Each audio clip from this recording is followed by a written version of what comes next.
नवरात्रि पर्व के शुभ अवसर पर सूरत जिले में प्रसिद्ध ऐना नवरात्रि और बारडोली में लोटस गरबा का विधिवत शुभारंभ किया गया।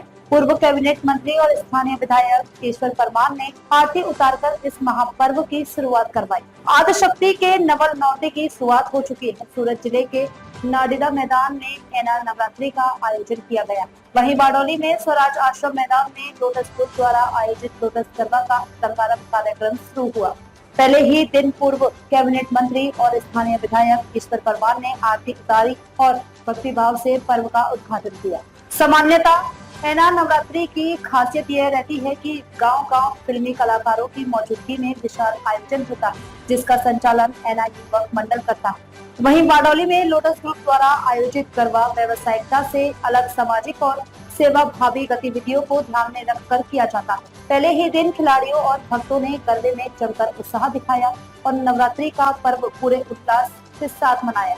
बारडोली से कैलाश कुमावत की रिपोर्ट। युवक मंडल आयोजित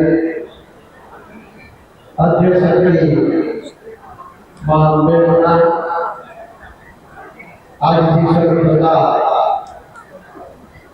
नवरात्रि उपस्थित में शुभकामना। ऐना नवरात्रि महोत्सव એટલે આપણા સમગ્ર સુરત પ્રદેશમાં સૌથી પ્રખ્યાત અને નવરાત્રિની સિઝન આવે એટલે એના નવરાત્રિ મહોત્સવ થોડા ટૂંકા સમયના બ્રેક પછી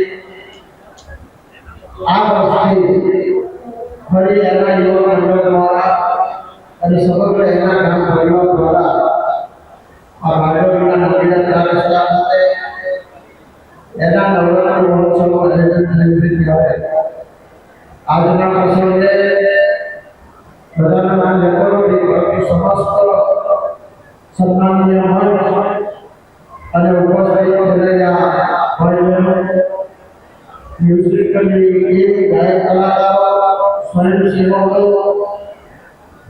તમામને આ નવરાત્રિની શુભકામના પાઠવું છું। આમ તો બારડોલીના નાનીના 4 રસ્તા બારડોલી કોલેજ અને સ્વરાજ આશ્રમ એ 3 જગ્યાએ નવરાત્રિનું આયોજન કર્યું છે। તમામ નવરાત્રિના આયોજન સફળ રહે અને વિના વિઘ્ને આમ તો આપણા અમારા કાકાની આગાહી મુજબ વરસાદ આવવાનો છે, બધા વિશેષ વાતો ન કરતા થોડા સમયના વિરામ બાદ એના યુવક મંડળ અને સમગ્ર એના ગામ પરિવાર દ્વારા જે નવરાત્રિનું આયોજન થયું છે એ નવરાત્રિના આયોજકોને ખૂબ ખૂબ શુભકામના પાઠવું છું। વિશેષ વાતો ન કરતા ફરીથી આપ સર્વને લંબા જગન્નાથના આપ સૌના ઉપર આશીર્વાદ રહે એવી શુભકામના।